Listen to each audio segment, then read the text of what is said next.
Hello students, आज का topic है बायोलॉजिकल क्लासिफिकेशन। आज के टॉपिक में हम पेड़ पौधों, जीव जंतुओं और सूक्ष्म जीवों के क्लासिफिकेशन के बारे में पढ़ेंगे। सबसे पहले हम जानते हैं कि इन किन वैज्ञानिकों और दार्शनिकों ने क्लासिफिकेशन दिया था।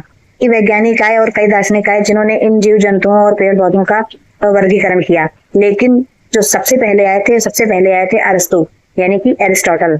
अरस्तु ने सबसे पहले पेड़ पौधों और जीव जंतुओं का क्लासिफिकेशन उनकी साइंटिफिक बेस के आधार पर किया था, लेकिन ये कोई बहुत ज्यादा सक्सेस नहीं हुआ। उसके बाद और भी कई वैज्ञानिक आए और दार्शनिक आए।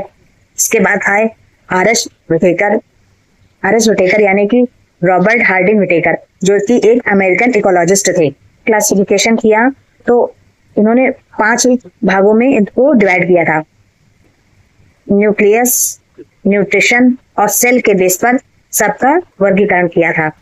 इन्होंने जो 5 किंगडम दिए थे वो थे Monera, Plantae, fungi, protista, animalia. अब चलिए मैं आपको बताती हूँ कि टैक्सोनॉमी क्या होती है। तो हर क्षेत्र का अध्ययन करने के लिए उसकी एक अलग विज्ञान होता है। उसी तरह से इन प्लांट्स और ऑर्गेनिज्म का अध्ययन करने के लिए जो साइंस बनाई गई उसे हम टैक्सोनॉमी कहते हैं। अब टैक्सोनॉमी का एक शॉर्ट डेफिनेशन बता सकते हैं। Taxonomy is the science of classification based on the characters of organism, यानी कि टैक्सोनॉमी वह विज्ञान है जिसमें प्लांट्स का क्लासिफिकेशन, ऑर्गेनिज्म का क्लासिफिकेशन उनके कैरेक्टर्स के बेस पर करते हैं।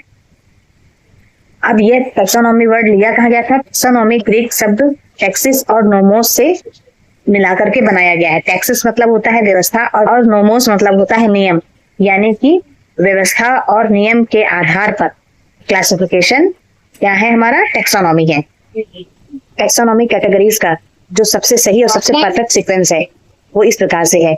सबसे पहले है डोमेन्स, फिर है किंगडम, उसके बाद है फाइलम, फिर उसके बाद है क्लास, फिर फैमिली, फिर उसके बाद ऑर्डर है, और फिर जीनस के बाद क्या आता है? जीनस के बाद स्पीसीज आता है।